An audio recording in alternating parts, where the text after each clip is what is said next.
antitrust scholars and law students. I don't want to repeat or name all the books that you wrote, all the committees that you have served. And I actually learned antitrust law with your book in 1999. So that's the 4th edition of Sullivan Hovenkamp Antitrust Law.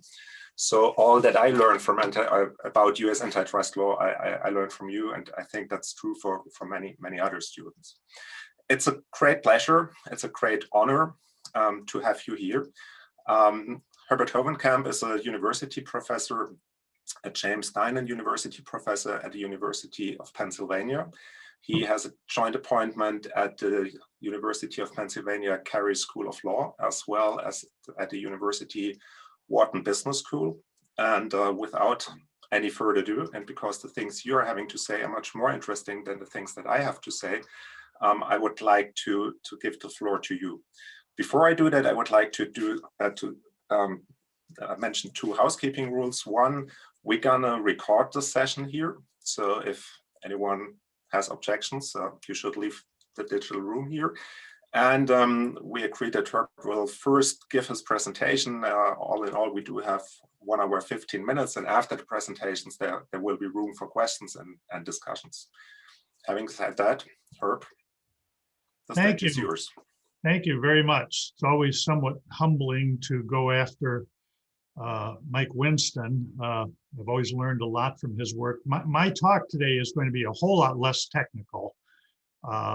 My own field is US antitrust law, and I'll be focusing entirely on the question of the digital platform monopolies, whether they are monopolies, but more importantly, what should be the appropriate remedies. I hope you can see my slides now, but currently in the United States, we have major government antitrust actions against Google and Facebook.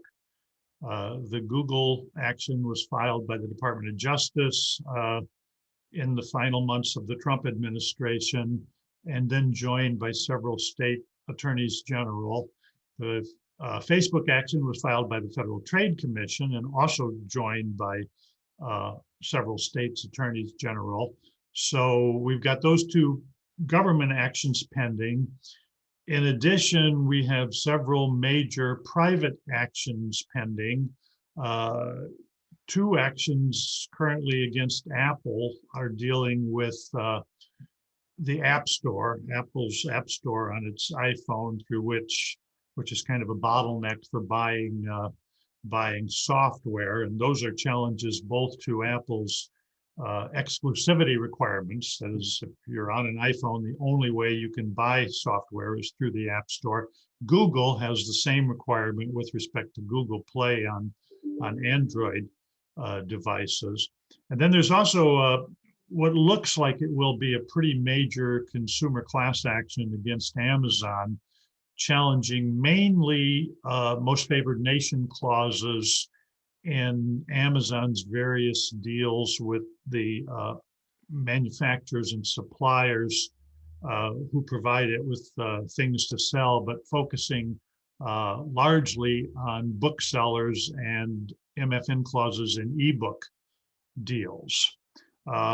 We also have a change of administration, and a rather dramatic one.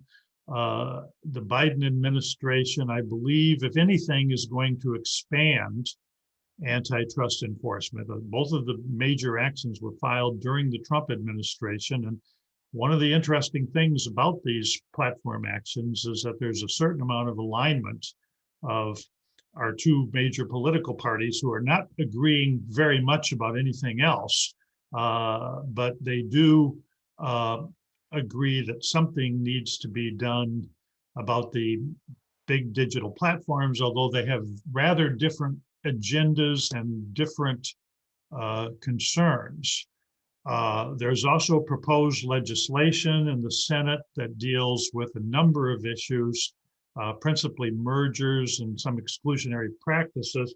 And even today in the Senate, there's going to be hearings on that set of legislation. So it's a rather busy and exciting time to be involved in antitrust, and the big digital platforms are one of the biggest components in that. So let me just kind of summarize here what the principal concerns are likely to be. These are pretty conventional within antitrust, but certainly the structural concern overall that's gotten a lot of attention in the US today is with rising price cost margins. They've been rising now for a couple of decades. However, high price cost margins are not necessarily a feature of the big digital platforms. In fact, Amazon operates on quite low margins. As far as consumers are concerned, many of the things that the digital platforms offer are free of charge. So the concerns for the digital platforms are a little bit different than the general concerns about rising price cost margins in the United States. High concentration is an issue, or large firm size is an issue, provided that it's adequately linked to higher prices or higher price cost margins. And this is going to be a bone of some contention because there's a fair number of people that want to go after digital platforms simply because they are big, without regard to their economic performance, their monopoly markups, or their social utility. They just want to go after them because they are very big. Now, in addition to these, what you might think of as structural concerns, are several behavioral concerns.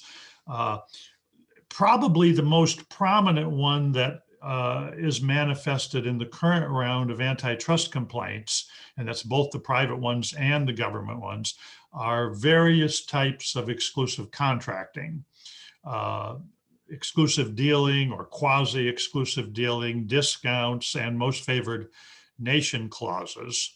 The leftward leaning, what we sometimes call the neo-Brandeisian literature, also accuses the platforms, but particularly Amazon, of engaging in predatory pricing.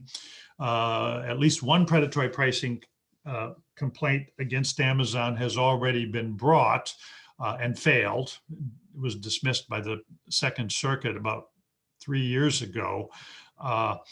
The case for predatory pricing under current antitrust rules in the United States is, I believe, very weak, although the answer to that may very well be that we've got the wrong set of predatory pricing rules, right? Currently, predatory pricing under federal law in the US requires a price below probably average variable cost in most cases, and some likelihood of recoupment. If those two requirements are adhered to, then I don't see a strong case for predatory pricing. Frankly, many of the predatory pricing complaints arise from people who simply don't understand very much about two-sided markets.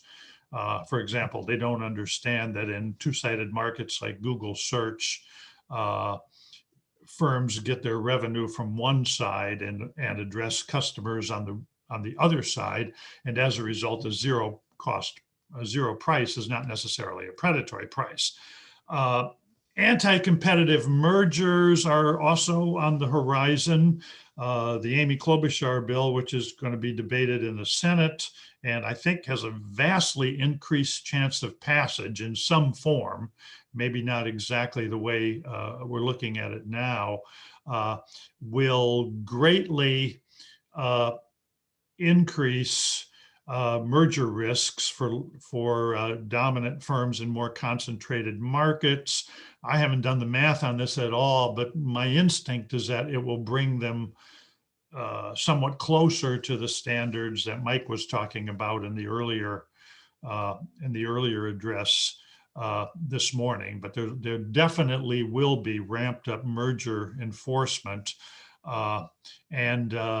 in the current round of litigation, there are really only two acquisitions that stand out, and those are both Facebook complaints. Both the Federal Trade Commission's complaint and the state AG's complaint challenge the acquisitions of Instagram and WhatsApp, two previously independent platforms that Facebook acquired. And I'll talk about those in a little bit later too.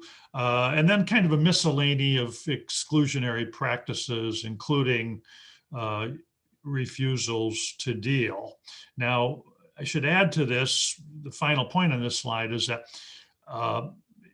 once you move from antitrust experts into the political arena, the range of issues identified as antitrust gets to be very broad and somewhat undisciplined. For example, many members of the Republican Party or conservatives speak about bad things that the platforms, particularly Facebook, do in terms of antitrust, but then when you look at them more closely, you find out that their principal concerns are things like ideological bias. The left tends to fold political power into its antitrust concerns, and also concerns about equality, not only economic equality, but even things like racial equality. I'm going to try to stay focused today on what I think of as the traditional or more neoclassical concerns of antitrust, with something that has to do with the performance of the microeconomy. There are, however, important political economy concerns. And from my perspective, and what I think is becoming the emergent perspective today, the goal of the antitrust laws should be maximum market output consistent with sustainable competition. So this is a variation of the consumer welfare principle, except with an articulated concern more on output rather than price. Of course, the difference between antitrust and regulation is that antitrust begins with the proposition that these things are markets, that they are sustainable as markets, and what they really need is some kind of ex post correction rather than more aggressive, preemptive command and control regulation. The other part of it, however, is that consumer welfare is in fact a public good. Protecting it meets hurdles. One of them is that consumers themselves are diverse. They're individually small. As consumers, they're not very well organized. By contrast, business firms typically are much better organized. They are uniformly attracted to higher profits from whatever source, whether it be greater efficiency or greater monopoly power. And that's true of both big firms and small firms.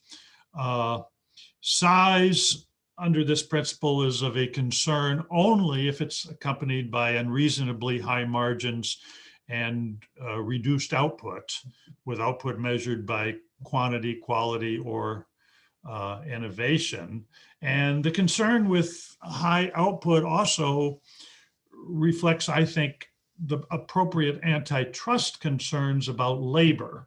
The role of labor in competition policy has been a topic of a great deal of discussion in the US, largely because the same literature that finds increased price cost margins in the US also finds depressingly declining labor share in the profits or returns of American industry. Labor has taken a ever smaller portion of the share. And once again, there are lots of people who tend to, they lump things like minimum wages and so on into antitrust. My own view is that antitrust has two very legitimate concerns respecting the interests of labor. One is that maintaining high output in product markets, by which I mean output markets, that benefits labor because, of course, higher output creates more opportunities for for jobs. And then on the input side, of course, antitrust policy has a significant concern about restraints that impact the labor market directly, so-called anti-poaching agreements, which are really nothing more than cartels or market division, horizontal market division agreements, and then also increasingly overly aggressive uses of vertical agreements, that is non-competition clauses, traditionally applied to highly skilled or highly trained workers, but today we see more and more of them operating down to relatively low wage workers. And of course, the impact is to limit worker mobility and thereby keep wages and salaries down. I think the alternative view, and there's a great deal of confusion here, so I want to spend just a minute on it, is the Williamson-Bork welfare trade-off model. This picture is simply photocopied straight out of Bork's book, The Antitrust Paradox.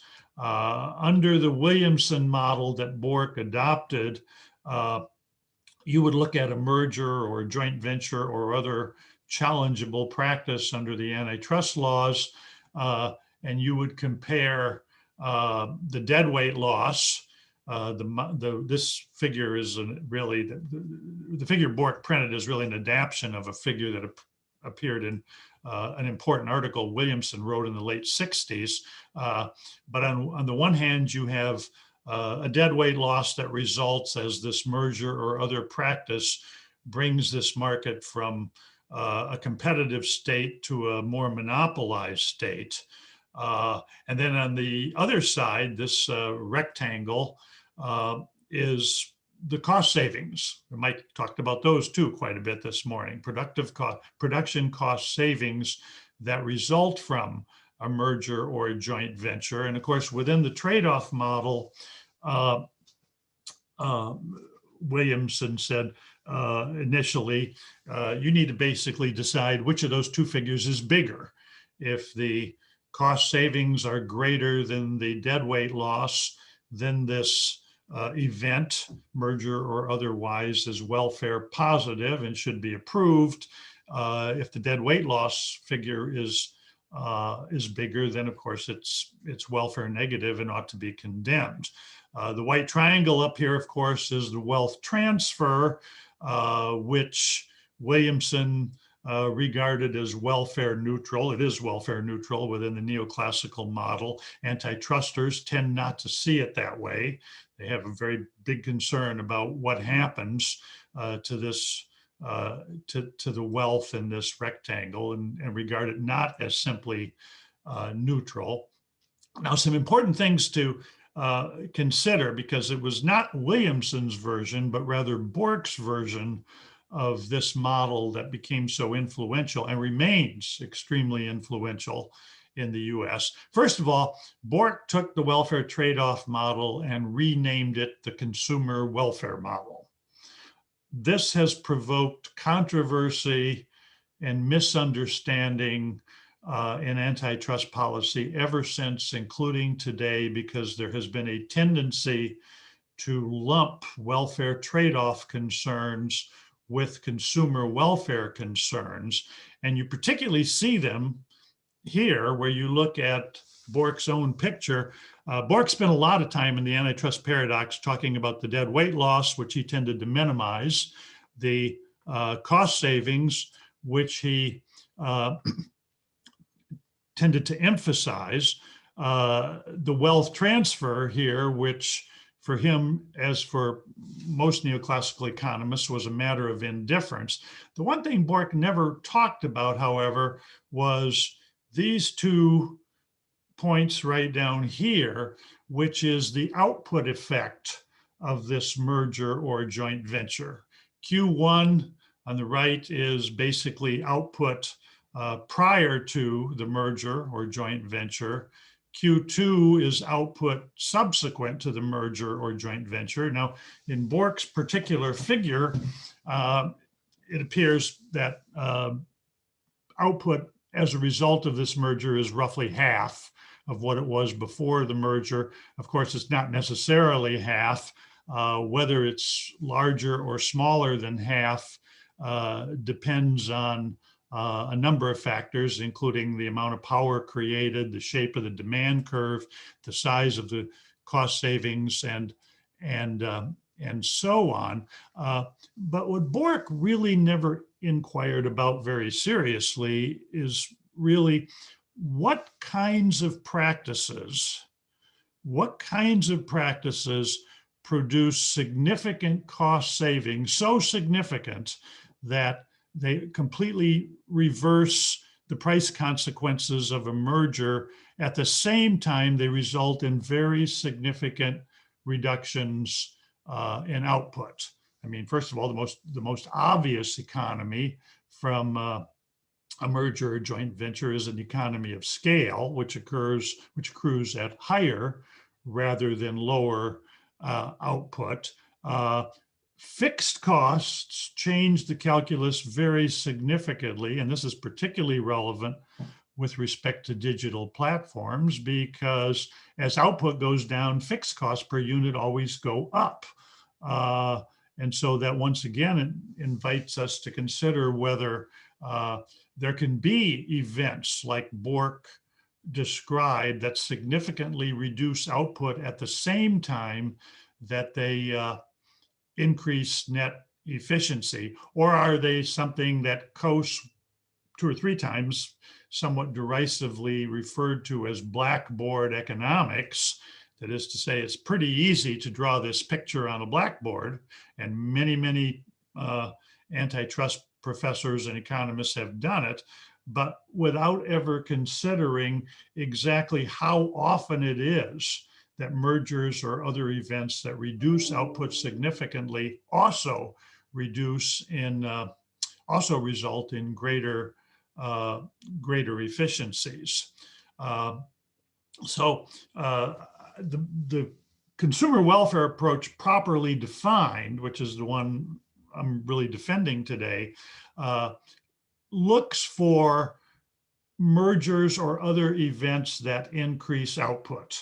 That's at least implicit in the current version of the merger guidelines, that mergers need to be, merger efficiencies need to be merger specific, and they need to be significantly large to leave consumers unharmed, which is in most cases meaning output subsequent to the merger must be just as high so that prices are no higher than they were prior to the merger. Now, one of the more problematic features of the consumer welfare position is that it can in fact tolerate very large firms, and particularly when there are economies of scale or direct or indirect network externalities that tend to create potential benefits related to large size. So consumers are better off in many cases if firms are very large. And indeed, I think one of the difficulties that kind of the antitrust left in the United States faces today, the neo-Brandeisians, is that in their pursuit of very large size as a bad thing, they're losing sight of the very considerable consumer benefits that can result from large digital platforms. And as a result, I believe structural remedies for the digital platforms need to be used cautiously. One striking feature of the debate in the United States today, once again, particularly on the left, is how aggressive people are in looking for breakup remedies, I believe, without giving adequate consideration to questions about actually what these post-breakup markets are going to look like and how consumers will fare as a result. Just one little sidetrack here for a second on regulation as an alternative, because that has been widely discussed. Just a few important points. First of all, regulation clearly can have a number of goals that go far beyond the ordinary economic goals of the antitrust laws. And I've listed just a few of them here: privacy, decency, both price discrimination and actually other types of discrimination, as well as protection of specific interest groups. And when you listen to the range of this debate, including in Congress, not just among academics, it becomes clear that it mixes up a lot of what I would think of as properly antitrust concerns with concerns that belong more to regulatory policy. Now, a few limiting features about regulation are, number one, historically, regulation has not been a friend to innovation. The most prominent story about that, of course, is AT&T, where for practically a century, starting with telegraph and then to telephone, agencies regulated telecommunications top to bottom. Today, we're pretty sure that one of the principal effects of that was to maintain AT&T's position as an incumbent monopoly. For years, the FCC protected it from any kind of competitive entry, and the rate of innovation in telecommunications exploded after the AT&T breakup in the early 1980s. Another problem is that broad regulation, the agency regulation of the kind we generally associate with the regulated industries, typically applies to firms that are similar to one another in technology and cost features. Indeed, that's why you get the layout of agencies that you get, right? You have an industry for electric power, another one for natural gas, another one for air travel. And what the firms within those industries share in common is pretty much a common technology, common cost structures, and so on. And as a result, it becomes meaningful to have a bunch of government-imposed limitations, even on pricing, that apply commonly across the board. That's not going to work for the digital platforms. They are radically diverse from one another. They have different products or services, different percentages of their markets are digital. It's going to be very difficult to come up with any kind of broad-based regulation that's going to apply to the platforms. And indeed, I'm going to go a little further than that and suggest that even the antitrust remedies for the different platforms need to be quite diverse from one another. Now, that doesn't mean we cannot have some tailored regulation in certain areas.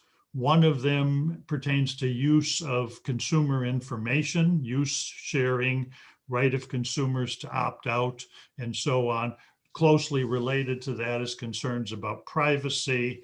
Interoperability is something we may be able to facilitate with regulation. But in any case, in any kind of targeted regulation of that sort is going to leave quite a bit of room open for application of the antitrust laws. Another issue that's widely debated is the question whether the big digital platforms are winner-take-all or natural monopoly markets. And if so, what implications should be drawn from that? Well, yes, there are very significant economies of scale, particularly for that portion of the content which is digital. Digital content is non-rivalrous. Most of the costs are fixed. And as a result, you get decreasing costs as volume goes up. Furthermore, both direct and indirect effects tend to favor large firms, because as the number of users on each side of a two-sided or multi-sided platform gets bigger, both costs go down and value goes up. And so these have produced fairly strong-willed arguments on both sides.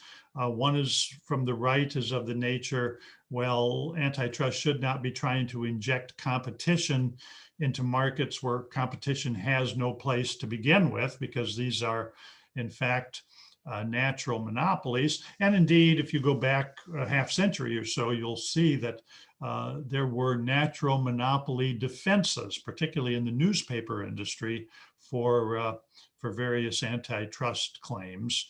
On the left, on the other hand, the winner-take-all arguments fuel positions having to do with more aggressive regulation.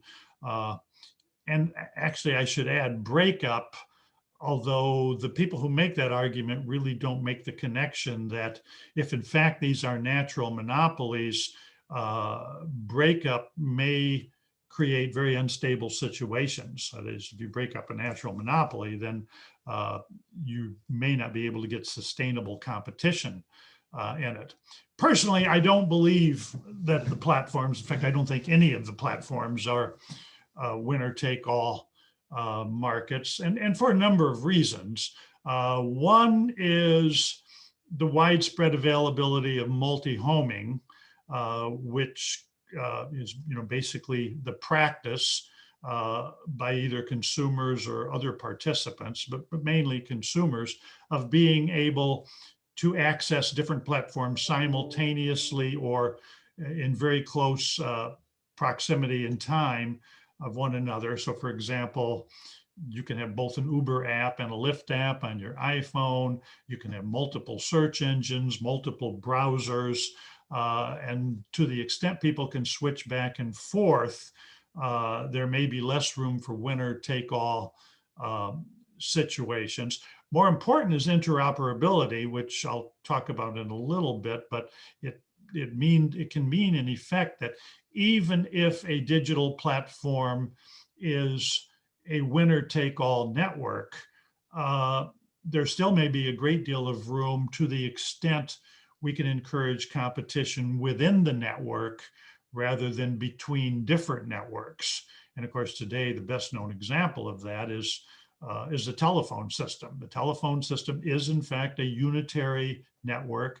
It has unlimited direct and indirect network effects on both sides that favor a system, a single system. However, the system itself is peopled by literally thousands of firms operating in all kinds of segments and competing with each other on all kinds of different things. But the one thing they really don't compete on is the size of the network, because the network is, for most purposes, global.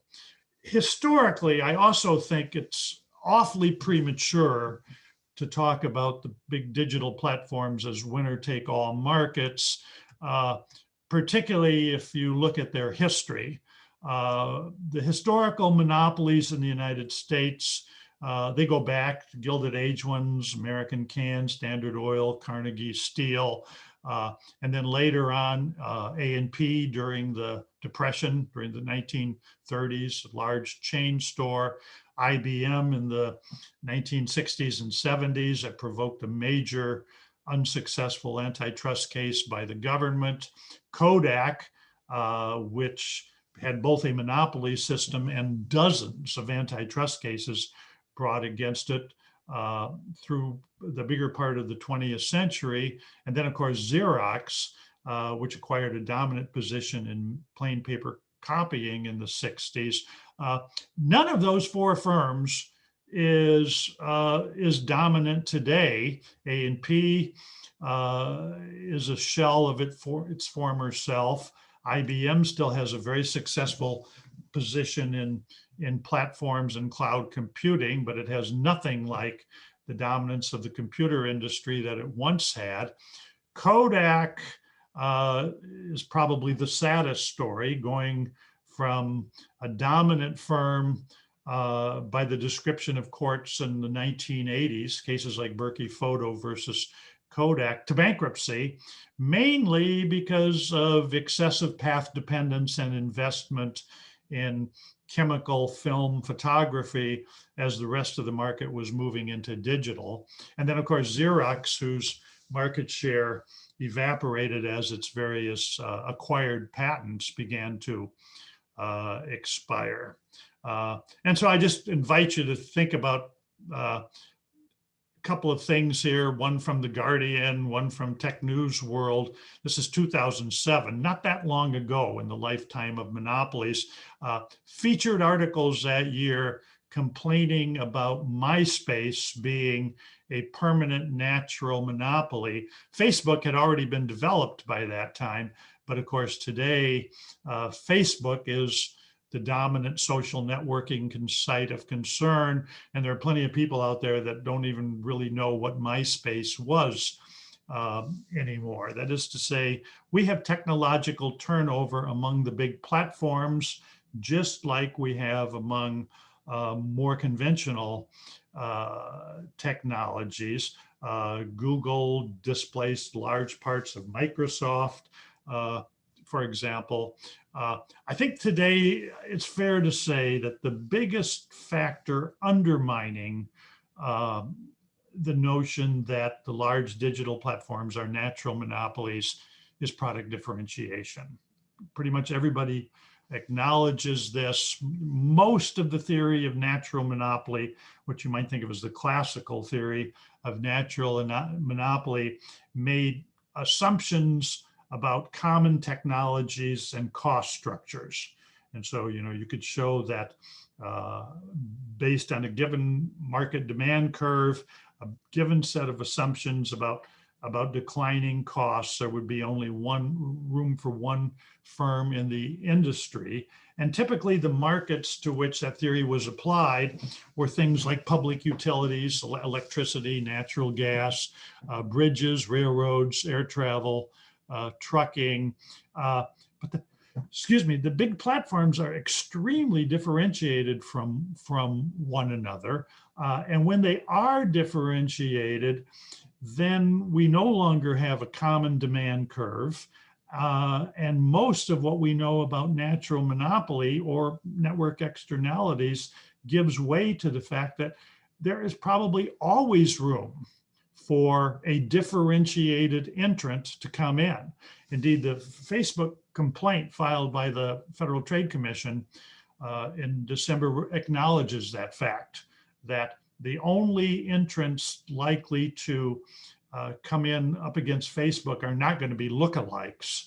They're not going to be some other firm that just tries to emulate Facebook. No, they're going to be differentiated firms, and there have been differentiated firms like Twitter, for example, that has made massive inroads against Facebook's market position by offering a different set of features that appeal to some people more than Facebook.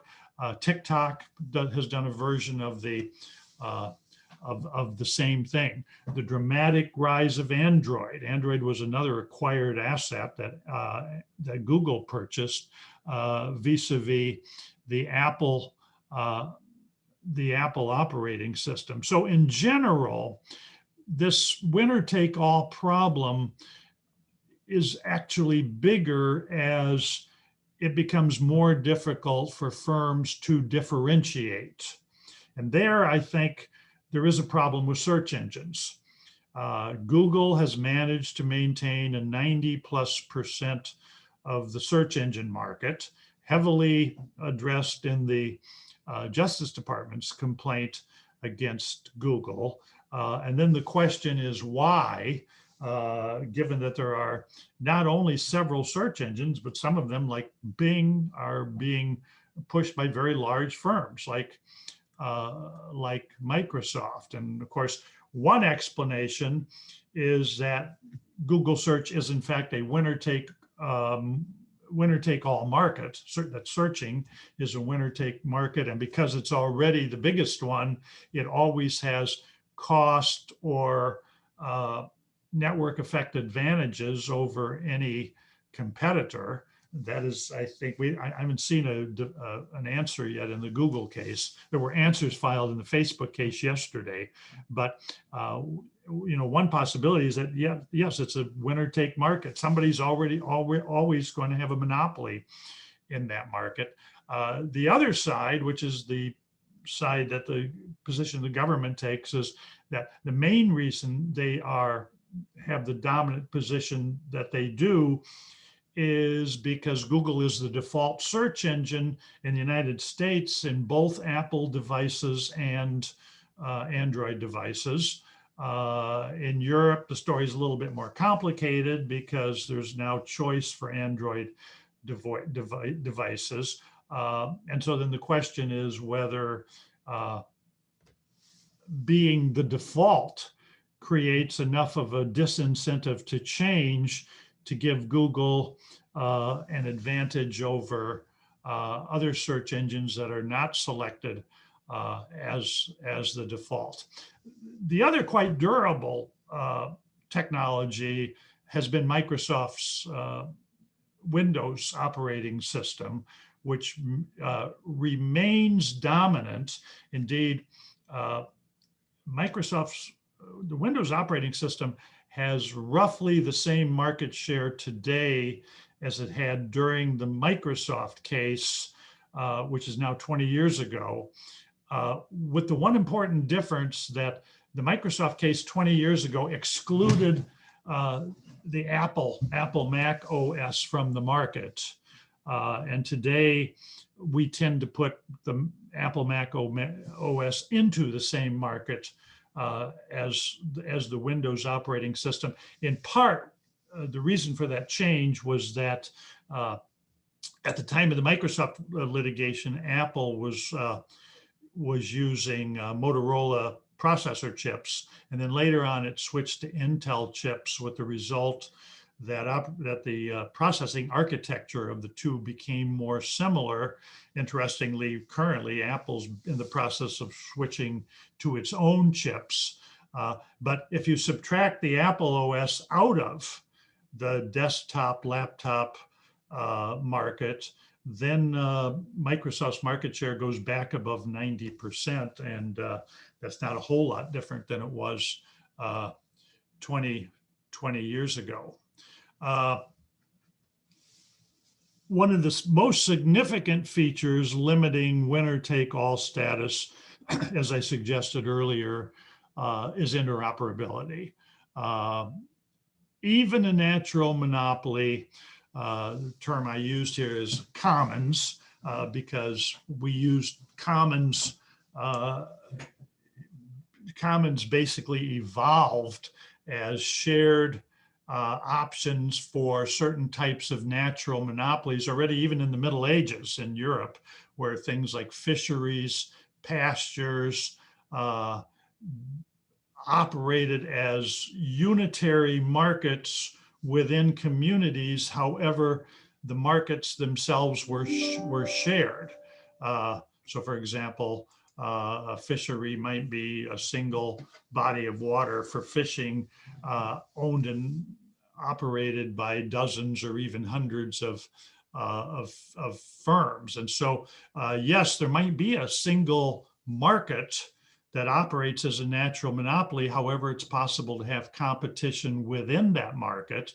And of course, as I mentioned earlier, the phone system is a startling example of that. For years, AT&T defended its monopoly position in telephony by arguing that it was a natural monopoly and it should be resistant to any attempts to interconnect. And that began falling apart in the 1970s when firms like MaCCI and Sprint, who offered wireless, differentiated technology, wireless technology, wanted to hook in. And finally, after decades of going along with AT&T, the Federal Communications Commission changed its mind, and then eventually the antitrust courts. We have other markets today where the market itself is a single network, but it is operated collaboratively by multiple firms. I'll give you the one example of email. Email is very largely privately offered. So we have got Gmail, and we've got Microsoft's Outlook and Yahoo and dozens of other companies. It's subject to the same virtually global direct and indirect network effects that the telephone system is. That is, the bigger bigger the database, the more efficient the system is. But the reason it works well is because we have a set of shared protocols that enable email messages to interconnect with each other. In fact, they do so smoothly that you never pay any attention. So if you're writing on your Outlook account, how much does it matter that the person you're writing to has a Gmail account or vice versa? No, it never crosses your mind. You wouldn't even know unless you looked up at the email address. Importantly, in email, the interoperability was voluntary. In the phone system, it was compelled initially by an antitrust consent decree in the early 80s, and then 10 years later by the 1996 Telecommunications Act. But there's, I think, a very solid case for use of interoperability as an antitrust remedy for at least certain features of the large digital platforms. Okay, now just I want to say a word before I get off on this, and Mike talked about these problems quite a bit earlier, is the problem of how you assess market power on the digital platforms. First of all, I'm not going to defend this, but I'm going to assert it. Market power is a bigger concern in networked industries, and inferences of power can be stronger on a given market share in networked industries. That's one important point. Another important point, however, is that market definition is turning out to be an enormous problem, mainly because the platforms are in fact composites of different products. They really operate as complements in production rather than substitutes for one another. And so when you start worrying about how to define the market, you invariably end up combining products that do not compete with each other into the same relevant market. And of course, that is inconsistent with our general understanding of markets, at least all the way back to the time of Alfred Marshall, that markets consist of closed substitutes. I mean, where this is going to come to a head, in fact, it already has, the motions to dismiss the Facebook cases were filed yesterday. Where it's going to come to a head is in the FTC's Facebook case, which alleges a relevant market of personal social networking services. Well, exactly what does that mean? Well, it means all of the things you do when you get on Facebook, right? You can post messages, you can exchange still photographs, you can exchange videos, you can have political or economic or cooking or other kinds of neighborhood discussion chats, you can send messages. These are all services that for the most part do not compete with each other. What they have in common is that you can do all of those things on the same platform. Google is a little bit different because it offers a big array of services as well, but generally not on the same platform. That is Gmail, Waymo, which is its technology for self-driving cars, Google Chrome, which is its operating system, Google Search, which is its search engine. Some of those things work together on Android, can't forget Android. Some of those things work together on the same platform, and some do not. Now, there is a history and justification in US antitrust law for speaking about cluster markets. Cluster markets are basically markets of non-competing goods or services that are put together into a market, usually because there are economies of scope, and in this case, it could also be network effects that give an advantage to people who combine these multiple services together.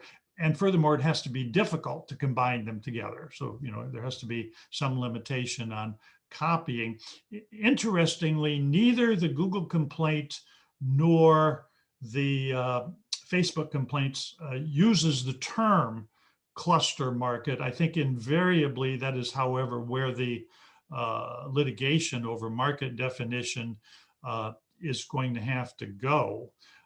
Here, I think the use of direct measures of market power looks to me to be much more promising as devices for measuring platform power than standard market definition. I mean, it's going to face the usual problem with market definition, which is that once you start grouping diverse products or services into the same relevant market, your market definition is always wrong.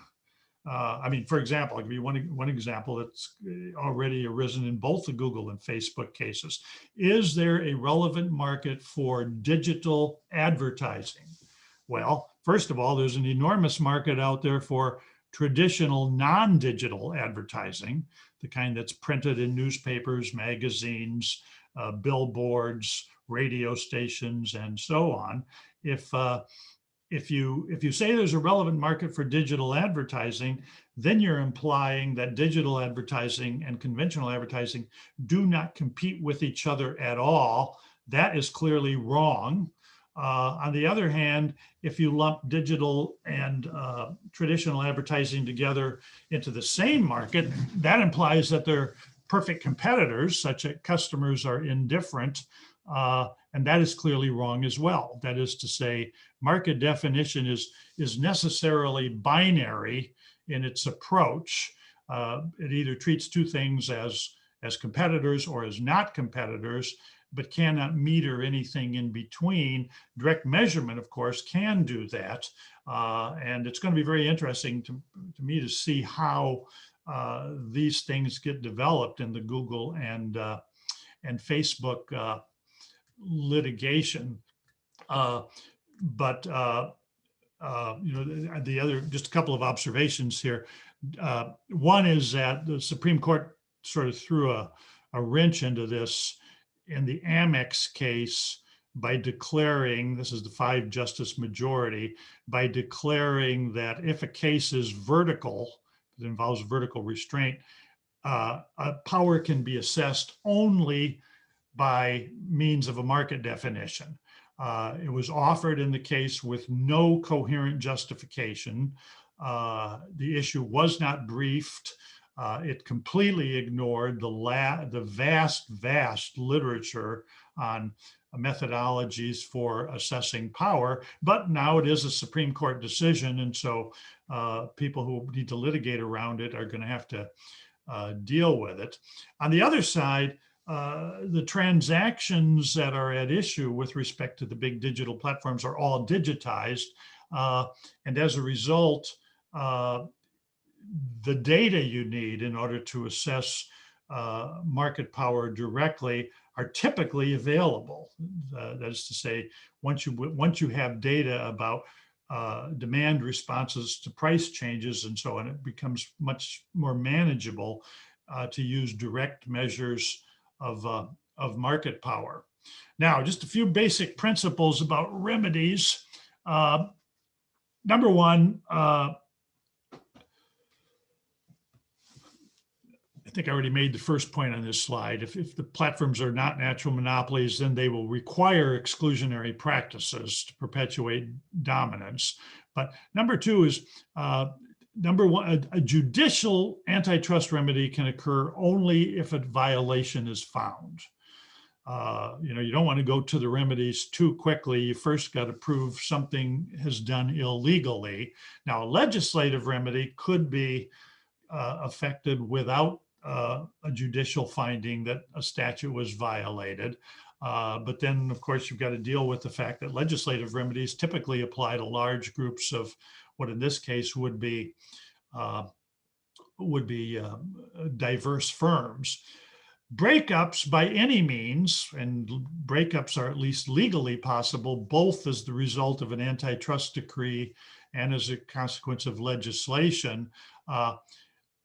But a principle for breakups is that they should not destroy firms or lead to lower market output or higher prices. And I think this is going to be a very, very difficult thing with respect to the remedies in the current pending cases against the large platforms. How do you break firms up in ways that don't do significant harm to consumers, that don't significantly reduce the range of direct and indirect network effects, or reduce economies of scale? And then there's a final point. Administrability is crucial. However, no matter what kind of remedy you have, you can have administrability problems. Sometimes injunctions need subsequent administration, particularly if they deal with refusals to deal, but breakup remedies can require administration as well, particularly if you create the risk of creating non-viable firms as a result of a breakup. In my own view, injunctions are the preferred remedy, and I'm just making a prediction. Given the current makeup of the federal judiciary in the US, I think they are the most likely remedy for most things, provided that violations are found. That is, the vast majority of practices being discussed in the two complaints, the two federal government complaints, are various types of contracting practices with advertisers or other suppliers. And to the extent those contracting practices involved exclusion contracts like most favored nations clauses, I think we'll see some injunctive remedies, and indeed they may end up being the most effective ones. They are also, however, the most conventional ones. If you look at the more leftward leaning literature on the big platforms,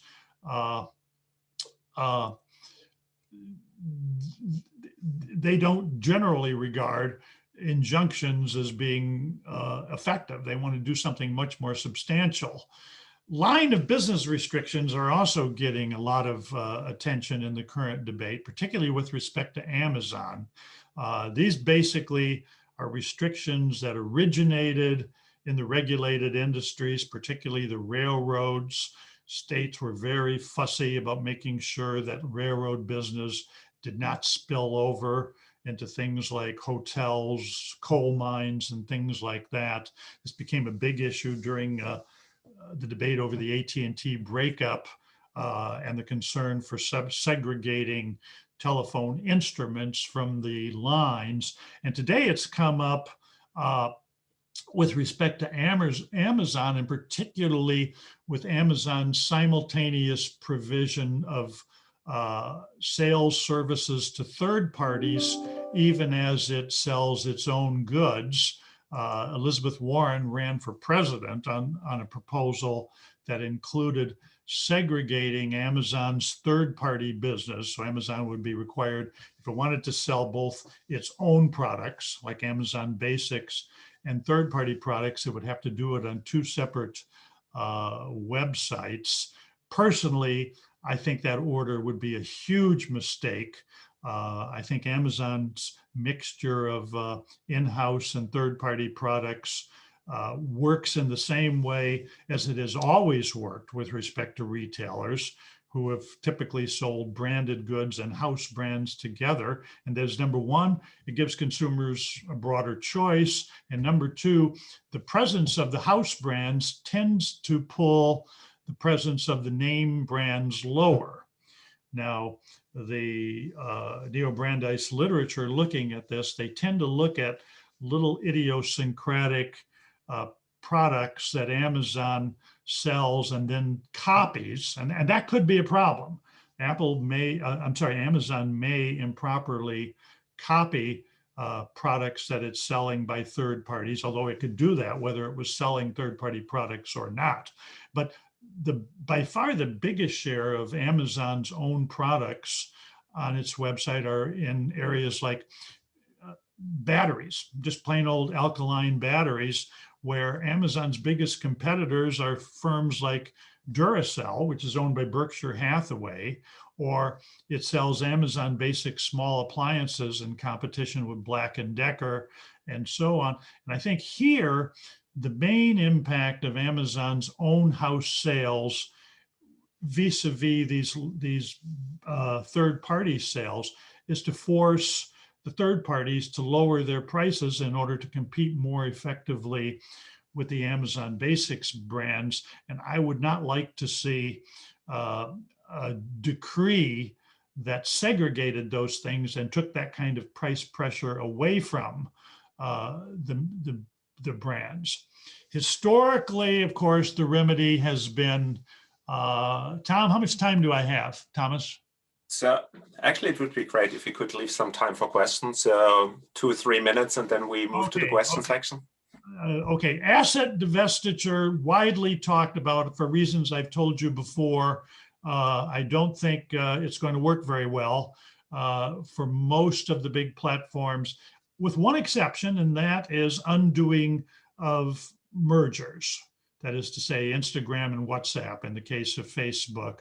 But if you're going to break up another, we could, in fact, for example, force Google to spin off Google Search.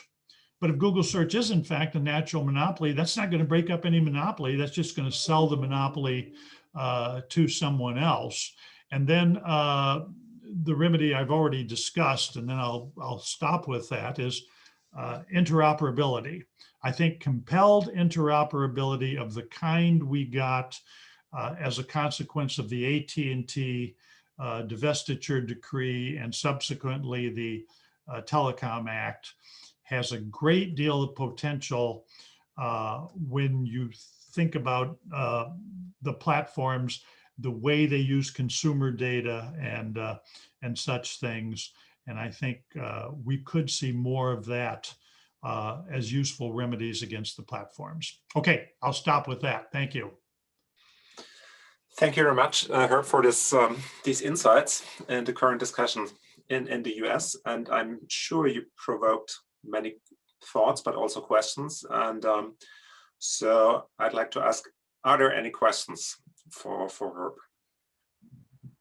You could either just raise your hand or write it in the chat or start talking if we somehow can coordinate that. Martin Peitz. So I see your quest for looking for more interoperability. My understanding is that for reasons which are outside antitrust, the law has been sometimes making interoperability very difficult. So we have cases where there were aggregators putting together, say, different reviews and share so that this information was aggregated, and actually they were violating against, I guess, IP laws. And so that cemented actually the position of some of the platforms. And so I'm wondering how you're kind of dealing with this, think one can deal with this potential conflict. I thank you. I think, yes, I think we can deal with it. Yes, Facebook has litigated against attempts at interoperability using intellectual property law. And most forms of interoperability face the risk that they can facilitate collusion under certain circumstances. But those, those are balancing tests of the kind that we always need to apply. Yes, it was widely discussed as the telephone company moved from a unitary system to an interoperability system, that long distance carriers might engage in price fixing, that instrument makers might engage in price fixing. With respect to the IP system, the decree solved the problem by basically requiring compulsory licensing of all of the relevant IP that AT&T held. It was licensed first to all of the regional bells, and then as much as is necessary to the to the digital manufacturers. So yeah, it's always a concern. It comes up in FRAND systems as well, like the cell phones, where you've got multiple firms committing their technology under obligations to pay fair, reasonable, and non-discriminatory royalties to any user. But I think those can be effectively managed.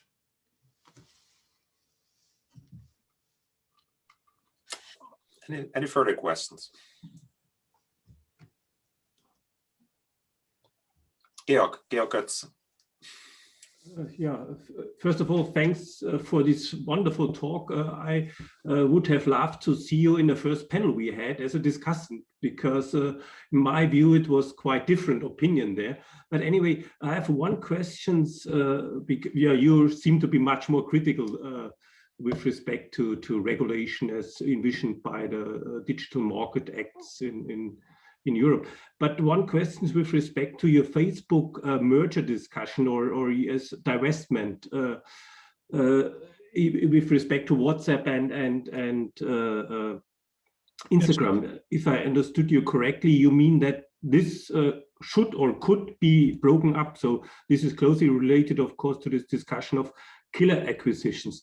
My question would have been, wouldn't that at the same time require a line of business restriction? So think of TikTok or something like that, or of Snapchat. What Facebook typically does is either they acquire them or they just imitate them. And I think, of course, that's one of the basic ways how competition works, by imitation of some competing product. So is it clear what I meant? Yeah, I mean, you're raising a lot of concerns. Number one, those were definitely not killer acquisitions. Both WhatsApp and Instagram remain operative and have not been fully integrated.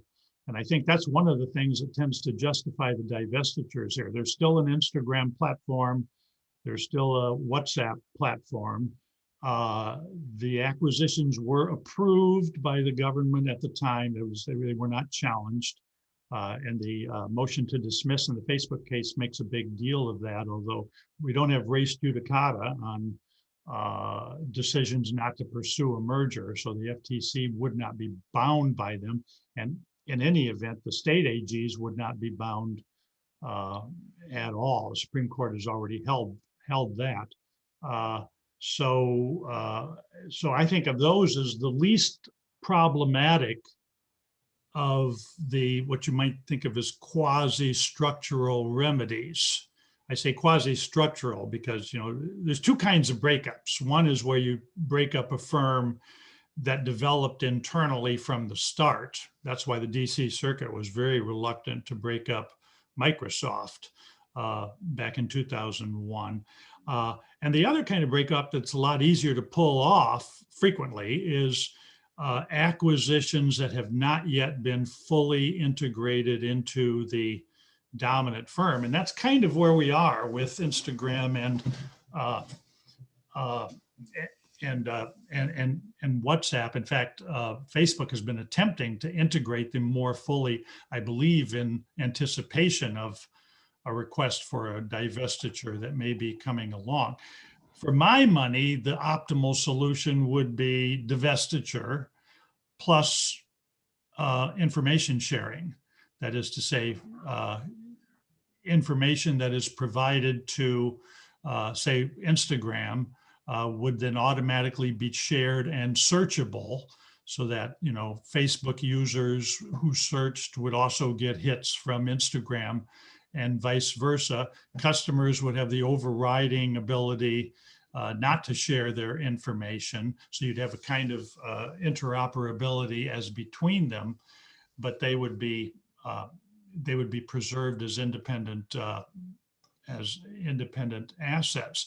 Now, on this question of killer acquisitions, I personally believe that probably the single biggest threat to competition from the dominant platforms is their systematic acquisition of small rivals soon after they appear, usually at very large price premiums, and then various things happen to those acquired entities. Some of them get shut down, so those would be killer acquisitions. Others are folded in, their technologies are subsumed into the acquiring firm. Interestingly, Wikipedia maintains sortable lists of all of the companies that these 4 big firms have acquired. You can go and take a look at them, and it's really quite startling. There are several hundred of the firms that they have acquired, and of course they know why.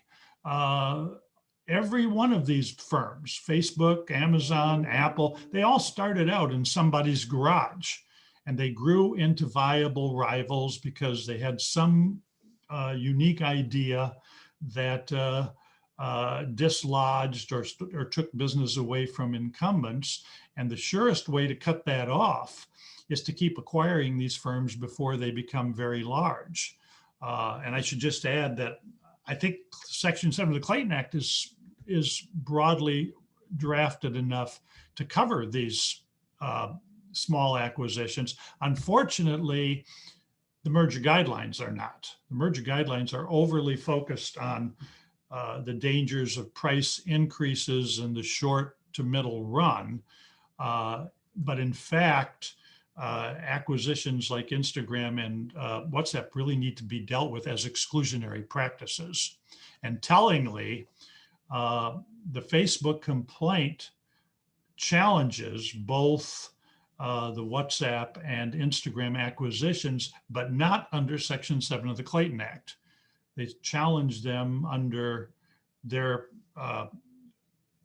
enforcement capabilities with respect to Section 2 of the Sherman Act, which actually comes in under the Federal Trade Commission Act. So they are being challenged as exclusionary practices, not as mergers threatening short or medium run price increases. And that's going to be a very interesting development as well. Any other questions? Dan? Going back to one of the earlier points you made about kind of the shifts in the courts in the US, how do you see this affecting long-term policy and kind of how the DOJ or similar institutions go about trying to either enforce these or deal with these different issues? I think it has the potential to be a big problem. The Justice Department and Federal Trade Commission are racing to the left. I mean, I did not expect it. I've known Biden for 50 years, and I did not expect to see him doing the things he's doing. But the extent to which he's putting more progressives into this part of the government is really quite stunning. The judiciary, on the other hand, is going to be a problem, right? We've got 6 conservative judges. A couple of them, Thomas in particular, is extremely hostile towards antitrust enforcement. And so that has the potential to be a major conflict ready to brew. That's still a few years away, given the stage of this litigation. And I don't know how that's going to be addressed. I think we do have room for, if you don't have any eminent other appointment, for 1 or 2 more questions, if there should be any questions. So I have 2 questions, and I, as a moderator, I reserve the right for 2 questions. One is, you mentioned that Biden put a lot of rather left or liberal left to important positions. So I just read that Tim Wu is now one of his advisors who has been a proponent of regulation in the net neutrality debate, for example. Yeah, and lead a con to the Federal Trade Commission, which was announced yesterday.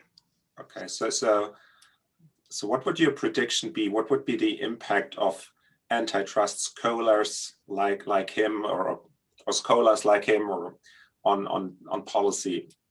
Elizabeth Warren was a law professor at the University of Pennsylvania. And the second question, Georg Getz mentioned that, I mean, we are debating more or less the same questions here in Europe, and we are talking about digital platforms which have global business models. How do we deal with the global dimension of these issues Is it important that we reach some kind of agreement, or what's your take on that, on this question? Okay, on the first one, the question about ideology, I have some confidence that both Tim Wu and Lena Khan will be more moderate as government decision makers than they have been in their law review writing. That is, they operate under, I mean, first of all, they operate under a set of constraints. The Federal Trade Commission is always going to have at least 2 Republicans, and they have to abide by existing case law. They have to work in the shadow of the Supreme Court. So I don't expect the decision-making that goes on to be as extreme as some of their law review writing. On the other hand, I think it will be more aggressive. I think a great deal depends on the willingness of the Supreme Court to review cases. I mean, one of the reasons we've made so much progress in merger case law, even though the Supreme Court has not been particularly amenable, is the Supreme Court has very largely gotten out of the business of substantive merger review. They haven't taken a case on the merits since the 1970s, and there will be room for more diversity in the district and circuit courts than there is in the Supreme Court. If one of these cases goes to the Supreme Court, however, then I think they're going to face a pretty strong uphill battle. Now, in the process, I've forgotten your second question, which was what? The international dimension. I mean, we're talking about international platforms. I think there are things there. I'm a big fan of being sensitive to the global implications of these things. At the same time, I think there are a fair number of things that courts can do nationally that don't require harmonization worldwide. I mean, the Google Android choice screen now is the law. I think it's the law in most of the EU, but not in the US, and life goes on. So, you know, I think some of these things at least will work in that way. I don't know how Amazon complies with a segregation order that applies only in the United States, but not elsewhere. You know, you have to kind of take it practice by practice. For some things, globalization is necessary. And for other things it's not. You know, where we face this a lot and where you face it a lot as well internally is between federal and state antitrust laws. So for example, indirect purchaser rule comes out differently under federal law and the law of many states. And we've been doing that for some time. We've got differential state federal rules with respect to mergers. So yeah, it needs to go on a practice by practice basis. And in a perfect world, globalization would be great, but I think we have to live with the fact that we're not going to get as much of it as we want. I think these are great last words. Thank you very much. I think it's lunchtime in Philadelphia. It's almost dinner time in Europe. Thank you very much for the opportunity. I appreciate it. Thank you for being here. Please join me in giving Herb a warm digital applause. And surely after Corona is over, we have to bring you in person to Mannheim and continue this discussion.